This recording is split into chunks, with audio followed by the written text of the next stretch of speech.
eh, dalam hati awakku tetap berdoa, memegang firman Tuhan. Surang diselamatkan dalam keluarga tuh, seisi rumah kecek Tuhan akan diselamatkan. Jadi tuh paci entaru itu isi rumah awak, keluarga awak pasti Tuhan selamatkan. Tuh kampung halaman awak, setiap awak pulang ke kampung awak berdoa, kiranya Tuhan melawat, Tuhan menjamak orang-orang nanado di kampung waktu banyak nanado di kampung, nanado di perantauan, mulailah mencari hidup ko sebantanyo, carilah yang sebana-bana Tuhan, nan ma sabana-bana yang bisa menyelamatkan awak. Indak yang mudah-mudahan do, indak yang ndak pasti do, tapi nan pasti harus nan pasti. Siapa cayo ke Tuhan Yesus akan diselamatkan dan warisannya adalah sarugo. Jadi pasti saudara masuk surga kalau percaya ke Yesus. Yesus itu Tuhan dan Raja kita di bumi, di surga, dan untuk selama-lamanya. Bu, bisa. Salam Bapak Ibu Saudara-saudari yang saya kasih dalam Yesus. Hari ini kami ada di daerah Riau, tepatnya di Pekanbaru.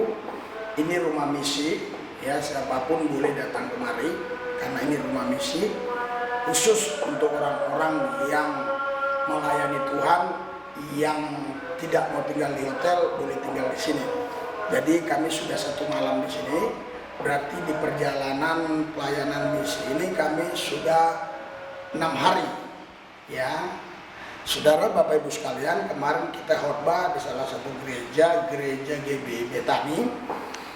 Saya ketemu dengan gembalanya berbicara tentang seorang ibu yang adalah suku Minang asli, yang dulunya memang tidak percaya Yesus alias Muslim. Dan Bapak Gembala itu bercerita kesaksiannya. Menurut pendapat saya ini kesaksian luar biasa. Kenapa kami masukkan ini ke YouTube? Yang pertama, karena kita negara Pancasila bebas untuk menceritakan keyakinan kita, pengalaman kita dengan Tuhan, itu dilindungi konstitusi. Yang kedua, kenapa saya masukkan ini ke YouTube? Menjadi berkat bagi rekan-rekan yang belum percaya juga. Yang ketiga, bagi yang sekarang sebenarnya sudah percaya Yesus tapi masih sembunyi di bawah kolong, muncullah, bicaralah tentang Yesus. Jadi karena 3 hal inilah saya mau wawancara ibu ini. Ibu ini sekarang sudah di depan saya, langsung saja saya tanyakan. Salam Bu. Shalom Pak. Salam. Ibu namanya siapa Bu? Dengan Ibu Desmita Sylvia Pak. Ibu Desmita. Ibu Desmita, saya dengar dari gembala ibu bahwa ibu ini suku Padang, betul, orang Padang? Ya, Minang. Betul Pak, betul. Minangnya di mana? Kalau bapak saya orang Bukit Tinggi Pak. Bukit Tinggi. Terus? Mama saya orang Pangkalan. Orang Pangkalan. Oh iya. Tepatnya di Kecamatan Kapur 9. Iya. Kalau ibu memang orang Minang, bisa nggak saya uji ibu, betul nggak ibu orang Minang, supaya jangan ada fitnahan dari orang-orang tertentu. Coba bahasa Minang, kalau bahasa Minang mengucapkan bagaimana kabar kalian, gitu gimana? Akabah. Oh, apa? Akabah. Akabah kini. Akabah kini. Kalau mengatakan begini, apakah kalian sudah makan?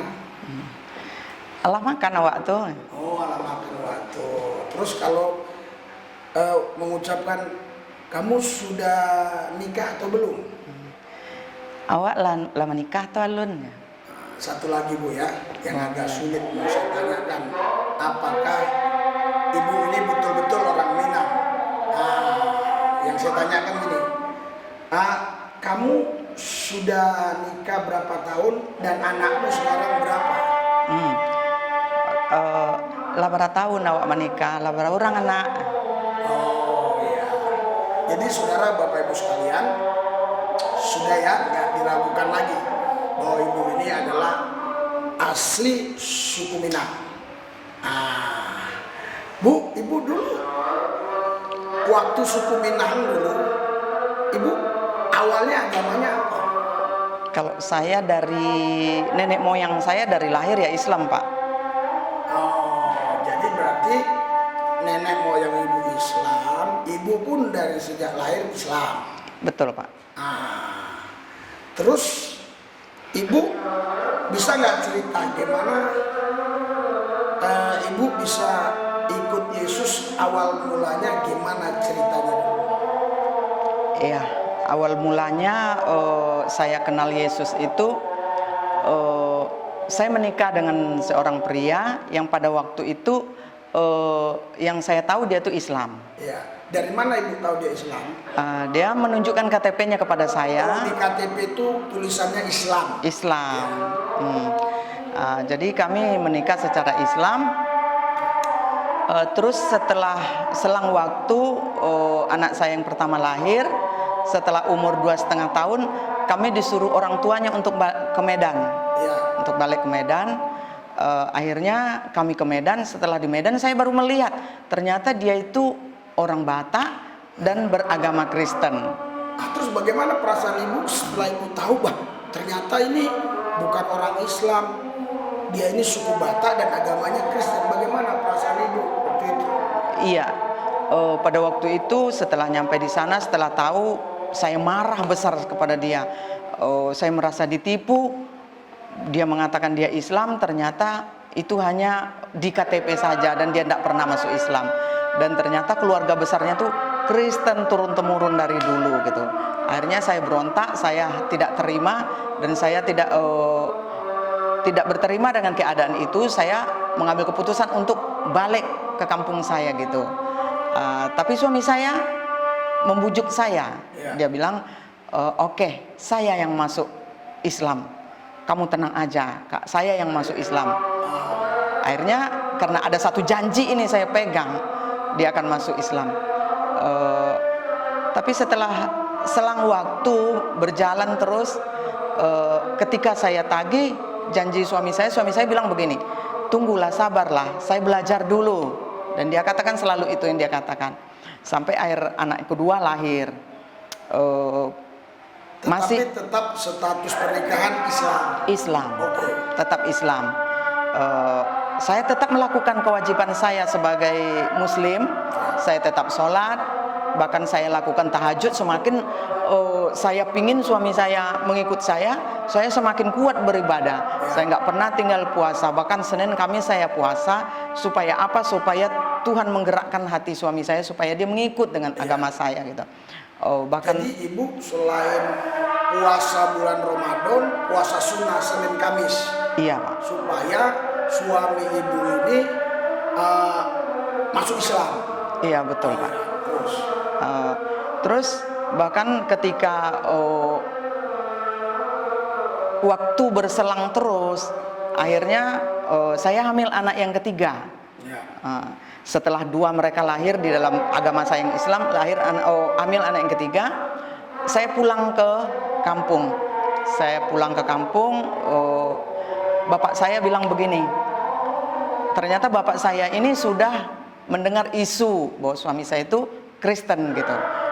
Bapak saya ngajak ngomong 4 mata dari hati ke hati tanpa ada orang lain. Bapak saya bilang begini, semua agama itu sama. Tidak ada satupun, saya terharu ingat Bapak, tidak ada satupun agama itu yang mengajarkan orang untuk berbuat jahat. Walaupun hatiku nggak rela, tapi aku harus sampaikan ke kamu, kata Bapak. Akhirnya saya merenungkan omongan Bapak itu. Tapi menurut saya enggak. Saya ini perempuan Minang. Perempuan Minang itu dialah yang akan membawa warisan nama keluarganya. Dialah yang membawa marga. Jadi saya nggak boleh nyerah. Kalau kami di Minang itu yang berkuasa itu bundo kandung. Jadi perempuan yang bawa marga, perempuan yang dominan di dalam keluarga. Masa saya mau nyerah hanya kepada seorang laki-laki? Saya nggak mau. Walaupun bapak saya sudah mengatakan hal seperti itu. Setelah saya pulang ke Medan, 2 bulan kemudian saya melahirkan. Saya juga tidak merasakan apa-apa. Saya tetap pada pendirian saya adalah seorang Muslim yang sejati. Terus ketika anak saya berumur 6 bulan, suatu pagi Pagi ketika saya bangun tidur, saya merasakan ada sesuatu yang lain di dalam kehidupan saya. Saya merasakan sangat bersuka cita ada di dalam rumah itu. Padahal yang dulunya rumah itu saya anggap neraka karena tinggal di rumah mertua yang orang Kristen, yang saya anggap itu haram semua. Bahkan mereka tidak saya izinkan untuk memakai gelas saya satu biji pun atau piring saya, karena kalau mereka pakai itu akan menjadi haram. Sehingga saya menutup lingkungan saya di dalam rumah itu, sehingga saya merasakan itu rumah itu seperti neraka. Tapi pada hari itu saya merasakan rumah itu seperti surga. Rumah itu indah sekali saya di dalam pemandangan saya, sehingga ketika saya bangun tuh saya langsung bersuka cita. Saya bilang kepada suami saya, "Bang, kayaknya aku aja deh yang masuk Kristen." Suami saya terkejut mendengarkan perkataan itu. Dia langsung keluar, dia panggil orang tuanya. Dia panggil orang tuanya juga sangat bersuka cita dan langsung mengambil tindakan, langsung menghubungi gereja, minta supaya secepatnya, sebelum saya berubah pikiran, secepatnya lah saya dibaptis. Jadi ibu tadi masuk Kristen itu mau ikut Yesus bukan karena ibu itu tertarik untuk ikut agama suami, bukan, tapi karena tadi ibu mengalami ada sukacita tadi. Iya betul Pak. Tapi ibu tahu nggak itu sukacita dari mana waktu itu? Saya sebelum bisa langsung ibu ngambil keputusan Kristen, ibu taunya sukacita dari mana gitu? Iya, sebenarnya keluarga mertua saya ini bukanlah orang yang taat beribadah. Mereka itu malah kalau saya boleh menilai, mereka itu sangat cuek dengan Tuhan. Mereka jarang beribadah, mereka jarang berdoa, dan saya nggak pernah lihat mereka itu ada yang berdoa di rumah. Mereka sangat jarang ke gereja, dan saya tidak mau meniru hal itu. Saya memikir seperti ini, oh ternyata orang Kristen itu seperti itu, dan sangat buruk hubungan mereka dengan Tuhan, sehingga saya tidak mau terjun ke agama yang mereka anut. Cuman ada satu yang saya perhatikan dari rumah itu, mertua saya yang laki-laki selalu memutarkan radio Kristen yang diputar 24 jam. Itu beliau memasang loudspeaker dari setiap sudut-sudut rumah, sehingga sayup-sayup saya terus setiap hari mendengarkan ada puji-pujian, ada firman Tuhan, ada kesaksian dari hamba-hamba Tuhan yang menyatakan bahwa Yesus itu adalah Tuhan. Setelah sekian tahun saya mendengarkan itu, iman saya mulai terbangkitkan oleh kepercayaan saya itu mulai terbangkitkan oleh pendengaran-pendengaran itu. Terus ketika kesaksian-kesaksian tentang Yesus yang saya dengarkan, saya mau menguji kesaksian itu. Saya mau menguji. Tapi ada satu yang berkata, kalau engkau memang percaya, mengakulah dengan mulutmu. Karena kalau kita nggak mengakui dari hati aja, kita bilang kita percaya, aku mau lihat Yesus itu Tuhan, tapi kita nggak pernah mengaku, katanya itu juga nggak benar gitu. Saya dengarkan gitu, harus mengaku dengan mulut. Akhirnya ketika suatu pagi itu saya ada satu dorongan untuk membuat saya mengaku. Saya kayaknya sepertinya saya itu memang harus hari ini, tidak boleh ditunda gitu. Saya banguni suami saya bilang, saya mau masuk Kristen gitu. Saya mau mengaku. Ketika suami saya mendengar, disitulah dia panggil orang tuanya, dan orang tuanya sangat bersuka cita mendengarkan hal itu, dan mereka menindaklanjuti dengan menghubungi gereja. Dan pas hari itu hari Senin, hari Minggu langsung ada itulah pembaptisan di gereja. Itu di gereja GKPI Pulau Brayan, Medan. Diadakan tardidi khusus untuk kami, anak 3, saya 1. Jadi yang tardidi pada waktu itu ada 4 orang, dan mertua saya membikinkan suatu pesta yang luar biasa karena sukacitanya. Ya, saudara, Bapak Ibu sekalian, kalau kita dengarkan tadi baik-baik kesaksian ibu ini ya, walaupun keluarganya itu tidak sungguh-sungguh dengan Yesus, tapi ada seorang bapak di situ yang cinta Tuhan, yang selalu nyetel kaset-kaset rohani, khotbah lewat audio dan segala macam puji-pujian, dan disitulah ibu ini merasakan ada sesuatu yang mengalir dalam hatinya. ya, sukacita besar. Dan yang saya tangkap ibu ini meyakini bahwa itu adalah karya Yesus. Saudara, firman Tuhan gak mungkin gagal, karena firman Tuhan berkata iman timbul dari pendengaran akan firman Tuhan. Jadi selanjutnya ibu, setelah ibu ini ikut Yesus, ya, sudah diketahui suami, diketahui mertua semua, bagaimana tanggapan keluarga ibu? Ibu kan punya adik kan, punya kakak juga, ada kakak. Iya. Ada kakak. Ada berapa bersaudara? Kami ada 7 bersaudara, 3 di atas saya, 3 di bawah saya yang di tengah-tengah. Bagaimana tanggapan mereka ibu ikut Kristen ini, ikut Yesus? Iya, lama-kelamaan akhirnya mereka mengetahui hal ini. Setelah mereka mengetahui, mereka itu marah. Tapi belum ada pernyataan dari saya sendiri mengatakan bahwa saya itu Kristen. Cuma suatu saat ketika saya meminta bantuan untuk membeli rumah, untuk DP rumah, mereka bersetuju untuk membantu. Karena kami kalau di orang Minang yang dapat warisan itu perempuan. Saya salah satu anak perempuan dari 5 anak perempuan orang tua saya. Artinya saya juga punya bagian dari yang orang tua ke saya waktu mama saya masih hidup itu sudah dibagi-bagi gitu. Udah dibagi ini untuk si ini, untuk si ini. Jadi saya tuh sudah mengetahui bahwa ada milik saya. Selama saya tidak ada di kampung itu kan saya nggak pakai.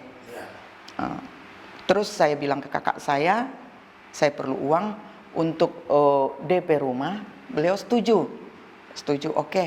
Nanti kami kirimlah fotokopi KTP, karena pada waktu itu di tahun itu belum ada rekening, belum ada handphone. Itu kalau kita mengirim uang pakai wesel pos, jadi harus ada fotokopi KTP. Tanpa saya sadari fotokopi KTP yang saya kirimkan itu sudah beragama Kristen.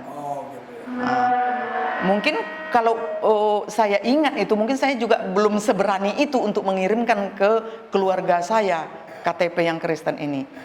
Setelah mereka menerima KTP itu, melihat agama Kristen, mereka marah besar. Seluruh keluarga saya marah besar. Mereka tulis surat, semuanya tulis surat. Mereka itu maki-maki saya dengan segala macam omongan yang memahitkan hati. Bahkan yang terlebih memahitkan lagi, mereka bilang seperti ini, kami sudah membuang kau dari keluarga. Bahkan jangan pernah engkau menganggap kau pernah lahir di kampung ini. Kami sudah menganggap engkau sudah mati. Mereka mengirim surat semuanya kepada saya, dan saya terima. 3 minggu setelah itu saya terima surat itu, dan surat itu sangat tebal. Tebal. Saya pikir itu kakak saya mengirimkan uang, kok dimasukin ke amplop gitu. Saya pikir dengan senang saya buka amplop itu, ternyata isinya semua surat dari kakak-kakak saya, dari abang saya, dari adik-adik saya. Semuanya mereka tulis, yang isinya luar biasa. Saya hanya bisa nangis membaca. Luar biasa, hujatan semua. Hujatan itu luar biasa. Saya nangis, saya memikirkan hal itu. Kakak-kakak saya, adik-adik saya yang saya sayangi, yang saya cintai selama ini, kami bersama-sama, tega seperti itu kepada saya nggak habis pikir seperti itu. Akhirnya saya cuman merenung dan menangisi hal itu. Tapi ketika saya mendengarkan firman Tuhan, ketika saya mendengarkan kembali dari radio itu kesaksian-kesaksian, saya dikuatkan. Yang ayat itu pada waktu itu, saya begini, saya nggak perlu diakui oleh manusia, asal Tuhan mengakui saya. Saya nggak perlu harta warisan di muka bumi ini, karena Tuhan sudah siapkan warisan buat saya. Saya sangat sedih, tetap sedih. Setiap mengingat surat mereka itu, setiap membaca, saya itu sangat sedih. Karena satu hal yang nggak mungkin menurut saya itu terjadi, tapi itu ada di depan mata saya. Saya mulai dikuatkan oleh firman Tuhan setiap hari yang saya dengarkan. Tuhan, kalau itu nggak bagian saya, oke, saya belajar untuk melupakan. Kalau keluarga saya tidak menjadi bagian saya, seperti ketika Yesus dikatakan, ini ibumu datang, ini saudaramu. Yesus bilang, saudaraku adalah orang yang melakukan firman Tuhan. Saya bilang, Tuhan, kalau itu bukan saudara saya, nggak apa-apa. Saudara saya, Tuhan akan gantikan dengan saudara yang baru, yang seiman, yang menjadi pelaku firman Tuhan. Saya menghibur diri saya sendiri ketika saya mendengarkan firman Tuhan. Ya. Saya bilang, amin Tuhan.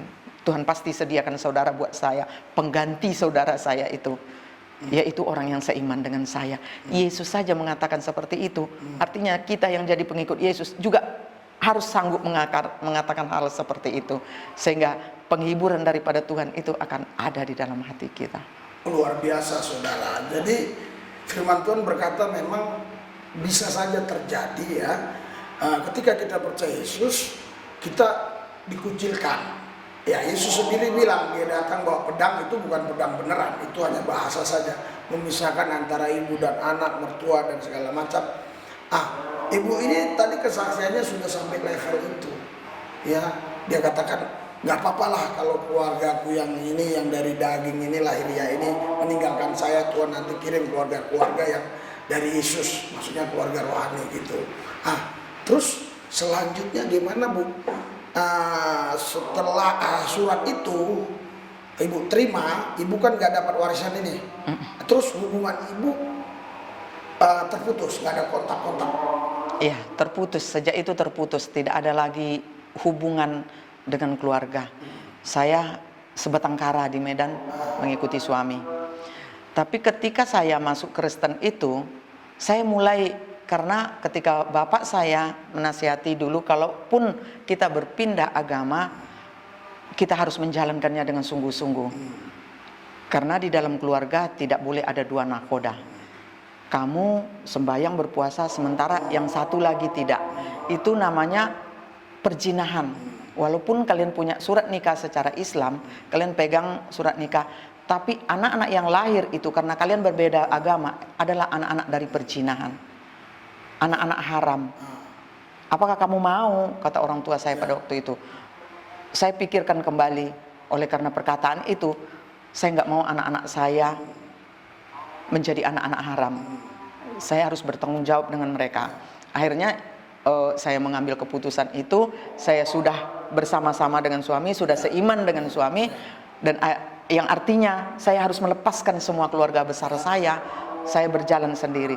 Sejak itu saya mulai menekuni agama Kristen ini karena pesan daripada bapak saya harus dijalani dengan sungguh-sungguh. Otomatis saya yang baru masuk ini mengikuti suami saya yang juga sepertinya nggak ngerti, nggak tahu apa-apa. Keluarga mertua juga nggak bisa mengajarkan saya dengan benar. Akhirnya saya cari gereja, karena mereka ada di gereja GKPI. Kalau gereja suku ya Pak ya, yang berbahasa Batak. Sementara saya bahasa Batak aja saya nggak ngerti. Bagaimana dengan di gereja? Mereka puji-pujiannya pakai bahasa Batak, khotbahnya bahasa Batak, saya nggak ngerti. Akhirnya ada seorang pendeta yang bertemu dengan suami saya pada waktu itu. Pendeta ini kayaknya tanggap. Dia melihat muka suami saya. Dia bilang, kamu banyak pergumulan. Kamu banyak pergumulan, katanya. Ya banyak lah Pak, karena dia belum di dalam Tuhan. Dia bilang, ya banyak lah, namanya juga hidup Pak, kata. Tapi bapak ini nggak sampai di situ. Dia dari Jakarta, dia mencari satu gereja yang dia harusnya berkhotbah di satu gereja. Ketemu suami saya di angkot, dan dia buka tasnya, dia keluarkan, ada Alkitab Perjanjian Baru satu, Alkitab Perjanjian Lama yang berbahasa Indonesia lengkap dengan Perjanjian Baru, dan beberapa buku tuntunan untuk orang baru masuk Kristen. Itu sangat banyak buku itu. Dia kasih ke suami saya. Dia bilang di angkot itu, terima ini, kamu membutuhkan ini. Nah, terus dia bawa pulang. Saya lihat buku itu, buku apa itu? Dia bilang, aku ketemu dengan seorang pendeta, dia kasih, katanya kita membutuhkan ini. Saya baca, itulah baru saya membaca Alkitab yang berbahasa Indonesia. Saya baca, dan saya baca semuanya. Saya baca buku-buku penuntunnya, saya baca semua, dan saya ada timbul keinginan untuk belajar gitu. Saya tanya ke tetangga saya, Kak, ini artinya apa? Dia nggak tahu. Saya tanya lagi tetangga, kan juga mereka nggak mengerti, padahal mereka adalah orang-orang yang hari-harinya banyak di gereja, tapi mereka ada di gereja suku. Mereka bilang, saya nggak ngerti, jangan tanya saya lah. Tapi karena mereka bosan saya tanya setiap hari, karena saya penasaran, tanya suami juga nggak tahu, tanya ke tetangga juga nggak tahu. Akhirnya tetangga ini ngajak saya ke seorang pendeta karismatik. Kebetulan ibu itu perempuan. Saya diajak ke sana. ibu ini gini, oke, Tuhan yang kirim kamu ke sini. Kamu boleh bertanya apa saja, setiap hari, kapan saja kamu boleh bertanya, kamu boleh datang ke tempat ini. Kamu catat pertanyaan, kamu bawa ke sini. Sehingga saya sepertinya dapat tempat bertanya, tempat les yang baru gitu. Setiap sore saya datang ke sana. Ketika saya baca firman Tuhan, yang saya nggak ngerti saya catat, saya tanya ke ibu itu. Akhirnya ibu itu kasih kekuatan, kasih pengarahan kepada saya, dan dia bilang, tidak cukup sampai di sini. Kamu harus digembalakan di satu gereja. Sekarang kamu harus ambil keputusan, kamu harus, karena kamu baru, kamu harus keluar dari gereja itu, masuk ke gereja karismatik yang berbahasa Indonesia, yang puji-pujiannya engkau akan mengerti. Dan pada waktu itu di Medan saya diajak ke Medan Plaza. Medan Plaza GBI Rayon 4 di bawah pengembalaan Bapak Bambang Yonan. Saya mengikuti ibadah itu, terus di warta jemaat saya lihat bagi jemaat yang rindu untuk ikut bergabung dalam community melayani, silakan mendaftar di sini. Terus saya daftar itu, saya ikut SOM, terus setelah SOM berjalan sudah hampir tamat, ada pembukaan kelas misi.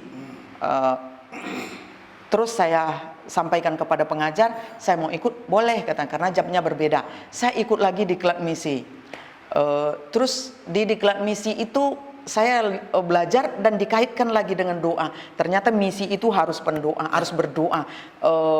Di pun juga harus bisa berdoa. Terus ada diklat doa yang dibuka. Saya tertarik lagi dengan diklat doa ini. Saya masuk diklat doa. Dan 1 minggu itu saya ikuti SOM, diklat misi, diklat doa. Hampir rata-rata 1 minggu itu saya dari Senin sampai Minggu saya ada di gereja di Medan Plaza itu. Karena setiap saat ada kegiatan. Saya ikuti itu semua karena saya rindu untuk mempelajarinya. Setelah saya mengikuti semua itu, setelah tamat itu, setelah saya diwisuda, saya dianjurkan untuk melayani. Saya pikirkan saya cuma belajar, saya kan cuma mau tahu. Tapi hamba Tuhan tuh enggak. Kalau kita sudah mengetahuinya, kita harus sampaikan kepada orang lain. Itu harus menjadi beban kita, katanya. Terus saya pikir, apakah saya ini yang seorang perempuan Minang yang mantan Islam, apa diakui berbicara di depan umum gitu? Saya terintimidasi, saya nggak berani. Enggak Pak, saya enggak. Saya bukan hamba Tuhan Pak. Saya cuma ingin tahu, kan saya Islam dulunya Pak. Saya nggak mungkin bisa berbicara. Dan saya nggak pandai bicara Pak. Bukan kamu yang memilih, bukan kamu yang minta kamu itu ada di sini. Bukan kamu, tapi Tuhan yang pilih kamu. Dan kamu nggak perlu takut. Kalau kamu mau, Tuhan akan perlengkapi. Tapi kalau kamu nggak mau, Tuhan tidak akan perlengkapi. Saya bilang, saya itu bicara di depan orang aja saya nggak berani. Di depan kalau di gereja itu ada ada milik altar. Saya mau bicara di situ aja saya nggak berani, mau doa aja nggak berani. Kok disuruh melayani Tuhan gitu? Terus hamba Tuhan terus bilang, wajib hukumnya wajib melayani Tuhan bagi orang yang sudah percaya. Wajib menyampaikan, kamu sudah terima keselamatan secara gratis, kamu juga harus bagikan secara gratis. Dimulai dari komunitas yang kecil. Kita punya family altar, mulai dari family altar dulu. Terus saya bilang saya mau, tapi saya nggak bisa gitu. Akan bisa, dia bilang gitu. Katakan kepada Tuhan, Tuhan aku mau dan aku percaya aku bisa. Di situ saya mulai belajar untuk mengatakan aku mau, aku bisa. Aku mulai bilang kepada suami, aku disuruh melayani, tapi aku nggak bisa. Terus gimana? Tapi pendetanya bilang harus bilang bisa. Ya udah, bilang aja bisa. Saya coba, terus mulailah di family altar, saya dijadwal untuk berdoa, saya mulai berdoa.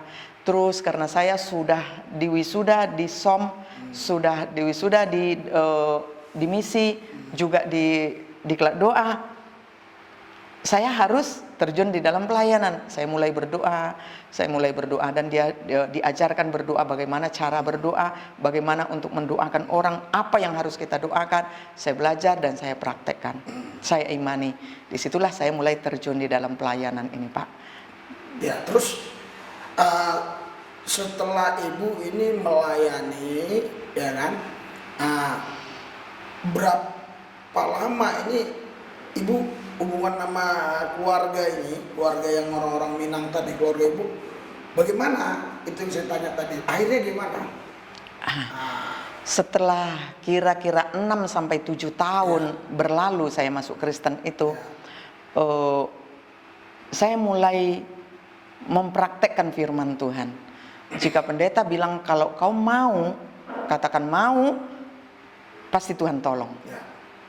Firman Tuhan berkata, mintalah maka kepadamu akan diberi, ketuklah maka pintu akan dibukakan, carilah maka engkau akan mendapat. Saya sudah mulai mencari Tuhan dan saya sudah mulai merasakan Tuhan ada di hidup saya, dan saya mulai mengetuk hati Tuhan, dan saya sudah mulai melihat satu persatu Tuhan itu berkarya di dalam kehidupan saya. Dan saya mau meminta, karena pendeta kami bilang apa saja, saya mulai meminta supaya saya diperdamaikan dengan keluarga saya, supaya saya diterima kembali di tengah-tengah keluarga saya. Saya meminta itu kepada Tuhan. Maksudnya supaya keluarga yang ibu orang Minang tadi yang dulu musuhin ibu bisa jadi akrab lagi lah. Iya. Nah, terus gimana caranya? Saya meminta kepada Tuhan, Tuhan, kalau memang Tuhan memakai saya, kalau memang Tuhan panggil saya, kalau memang Yesus itu benar-benar Yesus yang saya sembah itu benar-benar Tuhan, saya sekali lagi minta mujizat Tuhan supaya dinyatakan dalam hidup saya. Saya minta diperdamaikan dengan keluarga saya. Itulah doa saya, dan dituntun oleh hamba Tuhan. Dia bilang, sudah setahun berlalu saya tidak melihat tanda-tanda itu terjadi. 2 tahun juga tidak ada, 3 tahun tidak ada. Saya bilang ke pendeta, mulai seperti proses kepada pendeta, Pak, Bapak bilang minta apa saja, saya sudah minta loh Pak. Ibu mintanya seperti apa? Saya berdoa Pak. Terus hamba Tuhan itu bilang, harus lebih sungguh-sungguh lagi. Kalau perlu berpuasa. Dulu saja ibu berpuasa, kenapa sekarang tidak lakukan itu? Kalau kita di dalam Tuhan, kita juga ada puasa. Tandanya kita memohon kepada Tuhan dengan berpuasa. Saya mulai berpuasa karena saya sudah terbiasa berpuasa dari dulu. Bahkan puasa Senin Kamis. Saya mulai lagi bangkitkan roh saya berpuasa. Saya minta kepada Tuhan. Saya berdoa, berpuasa, meminta supaya mukjizat Tuhan dinyatakan. Saya minta Tuhan perdamaikan dengan keluarga saya. Saya lakukan itu 7 tahun berlalu. Mukjizat itu mulai dinyatakan Tuhan di dalam kehidupan saya. Pada waktu itu ada sebuah surat datang ke rumah saya. Setelah saya buka ada undangan pernikahan, yaitu anak kakak saya yang paling besar, cucu dari orang tua saya, cucu pertama. Tapi ketika saya menerima surat itu ada satu sukacita, tapi ada satu ketakutan. Apakah ini serius mengundang atau hanya modus? Jebakan. Saya mulai ragu. Akhirnya saya sharing dengan pendeta. Pendeta bilang, ini bukan jebakan, tapi ini waktunya Tuhan. Ibu tidak perlu takut, tidak perlu khawatir. Berjalanlah, ini waktunya Tuhan. Ini terobosan. Imani ibu. Asal ibu tidak berbohong di hadapan manusia. Ketika ibu berbohong di hadapan manusia, maka Tuhan juga tidak akan mengakui ibu di hadapan Bapa di sorga. Mulai timbul gejolak di hati saya. Bagaimana kalau keluarga saya bertanya, bagaimana, betulkah kamu Kristen? Karena mereka sudah menerima KTP saya. Betulkah kamu masuk Kristen? Kenapa masuk Kristen? Kenapa jadi Kristen? Saya mulai ketakutan. Tapi ketika saya berdoa, berpuasa, Tuhan menguatkan hati saya, dan saya sudah tetapkan saya pulang. Datang ke undangan tadi? Datang ke undangan, ke kampung halaman saya, ke rumah orang tua saya. Saya pulang. Sepanjang perjalanan saya bergumul dalam doa. Tuhan, Kalau engkau menghendaki ini, tolong aku supaya aku tidak berbohong Tuhan. Mampukan mulutku supaya tidak berbohong. Pendeta mengatakan ketika dia melepas saya, mengurapi saya ketika saya pulang, dia bilang tidak satu pun rambutmu akan jatuh tanpa sepengetahuan Tuhan. Bapak, juga tidak akan ada apa-apa yang akan terjadi Tuhan, karena engkau sudah izinkan ini terjadi semuanya. Kau izinkan mereka mengundang saya dan kau izinkan saya pulang. Saya percaya Tuhan izinkan juga saya untuk tidak berbohong. Sepanjang perjalanan saya berdoa, saya menangis di hadapan Tuhan supaya itu terjadi, supaya mulut saya tidak pernah mengatakan kebohongan. Terus tibalah saatnya saya sampai di kampung, saya masuk ke rumah. Kebetulan pintu tertutup, saya nggak ucapkan assalamualaikum lagi. Saya buka pintu, mereka lagi ada di rumah, mereka lagi sibuk mempersiapkan pesta itu. Ketika mereka melihat aku, mereka berdiri, mereka datang memeluk aku, mereka memeluk aku dengan kuat, mereka dengan kerinduan mereka. Aku juga nangis, peluk mereka satu persatu. Sepertinya di luar dugaan saya, yang tadinya mereka memaki-maki saya, ternyata ketika saya hadir, mereka itu memeluk saya dengan segala kerinduan mereka. Di situ saya menangisnya, bukan menangis melihat mereka, tapi saya menangis melihat mukjizat Tuhan. Luar biasa Tuhan menyatakan mukjizatnya yang tadinya di luar konteks pemikiran saya nggak seperti itu. Ternyata luar biasa Tuhan lakukan. Sampai di kampung kami bersuka cita semuanya, kami bersuka cita, dan sampai akhirnya di pesta itu kami semuanya bersuka cita, tidak ada satupun yang terpendam. Semuanya keluarga-keluarga jauh yang sudah lama nggak ketemu, semuanya berangkulan, semuanya bersuka cita. Jadi, semua keluarga yang tadi ketemu ibu, akhirnya mereka tahu ibu memang sudah asli Kristen gitu. Iya, mereka sudah Tapi tahu. mereka sudah menerimanya. Mereka sudah menerimanya. Dan mereka menerima saya juga, Pak. Iya, tetapi ada nggak di antara mereka yang hari ini sudah percaya Yesus? Belum ada. Belum ada. Belum Ya. ada. Jadi ibu doa supaya keluarga ibu yang dulu benci sama ibu, biar mereka baikan, sekarang sudah dikabulkan Tuhan. Sudah baikan. Terus bagaimana dengan warisan itu? Akhirnya dapat nggak? Warisan itu, karena ibu udah jadi Kristen. saya sudah jadi Kristen. Saya juga takut Pak mengingatkan itu kepada mereka. Saya nggak berani lagi. Maksud saya diperdamaikan aja pun saya sudah syukur gitu. Nggak usah lagi saya mengungkit warisan itu. Biar aja lah warisan tuh nggak mereka kasih gitu. Terus waktu berjalan, ketika ada pesta atau sunatan atau syukuran di kampung, mereka selalu undang saya untuk pulang. Bahkan hari raya, pulang ya raya ya, kami pulang, saya pulang beserta suami dan anak-anak, pulang semua hari raya. Dan disitulah mereka katakan, ini yang dulu warisan kita nggak pernah dibuat surat, nggak pernah ngurus surat, karena turun temurun warisan ini turun temurun dan diketahui oleh khalayak ramai, diketahui oleh semua kepala-kepala suku di kampung kita ini, dan tidak ada surat menyurat di warisan ini. Tapi sekarang karena sudah ada di antara keluarga kita yang merantau, anak-anak nanti nggak tahu mana yang warisan dia, mana yang harta dia. Jadi bagi kalian yang merantau itu, buatlah surat, uruslah suratnya, urus surat warisan kalian, supaya anak-anak ini nanti kelak ketika kita yang tua ini sudah tidak ada lagi, tinggal anak-anak kita lagi, belum tentu nanti anak-anak kita saling mengenal seperti kita ini. Karena kami itu Pak, dari dulu nenek-nenek saya itu cuma ada satu terus perempuan Pak. Jadi sehingga harta warisan nggak pernah dibagi, turun ke satu perempuan. Sampai akhirnya ke orang tua saya baru punya 5 anak perempuan. Jadi baru disitulah warisan ini terbagi. Jadi puji Tuhan itu masih cukup, lumayan lah warisan itu. Yang tadinya ibu awal mulanya diketahui jadi Kristen, ibu tidak dikasih warisan, tapi karena ibu berdoa kurang lebih sekian tahun, jadi pulih lagi, ibu dikasih warisan. Dikembalikan semuanya, dikembalikan.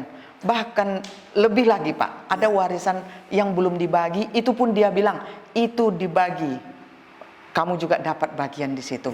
Akhirnya Cuman sampai saat ini saya masih belum mengurus surat itu karena menurut saya itu nggak penting, tapi keluarga saya menganggap itu penting. Uruslah mereka bilang.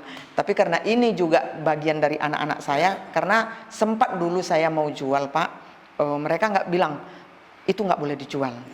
Bukan nggak bisa, bukan nggak boleh, bisa sebenarnya, tapi kamu memiliki 2 anak perempuan. Karena yang menerima warisan ini ke anak perempuan. Kamu juga dapat dari mama kita dulu, dan itu diwariskan ke anak perempuanmu. Dan anak perempuanmu ada 2. Kalau terjadi apa-apa mereka di rantau, nanti mereka tidak ada rezeki di rantau, ketika mereka pulang ke kampung, mereka masih punya harta. Jadi tolong jangan dijual. Itu mereka katakan Pak. Jadi saudara Bapak Ibu sekalian yang dikasih dan yang saya kasih, itulah kesaksian tadi dari Ibu apa? Bu Desmita. Ibu Desmita. Saudara, awal mulanya ya, Ibu Desmita ini seperti dibohongi oleh seorang laki-laki yang mengaku Islam padahal Kristen. Tapi setelah nikah Islam, ibu ini tetap bertahan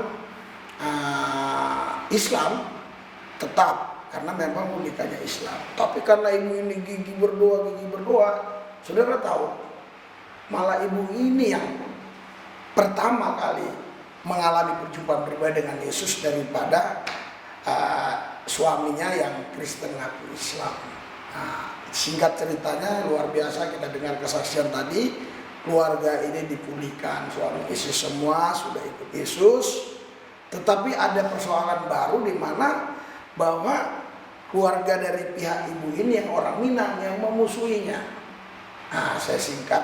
Terus saudara, tapi ibu ini yakin dengan kuasa doa. Ibu ini berdoa terus keluarganya jadi baikan. Bahkan yang dulu harusnya gak dapat warisan, sekarang dapat warisan. Itulah kuasa doa, dan tetaplah percaya Yesus. Pasti Anda dibela Tuhan. Mungkin hari ini ada orang yang mendengar ini yang sudah percaya Yesus tapi takut bicara, entah Anda orang Minang atau orang apa saja, mulai bicara.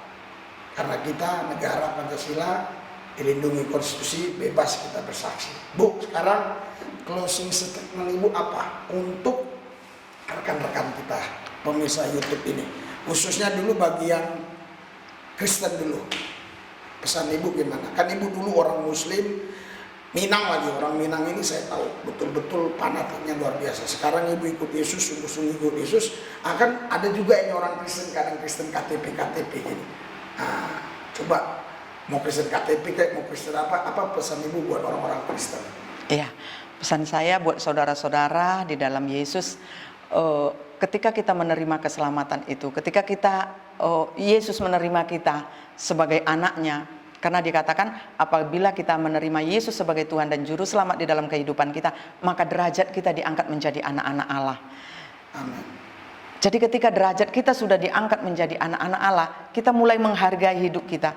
Kita ini bukan lagi orang sembarangan. Kita lagi bukan anak gampang yang tidak memiliki bapa. Kita bukan orang terombang-ambing yang ketika di agama saya yang dulu, ketika saya ditanya, kamu masuk, kalau mati masuk surga atau neraka? Saya bilang Allahu a'lam, Pak. Insya Allah lah. Karena hanya Tuhan yang tahu. Sedang Kiai Haji pun ditanya, mereka tidak bisa jawab pasti. Tapi di dalam Kristenan ada kepastian.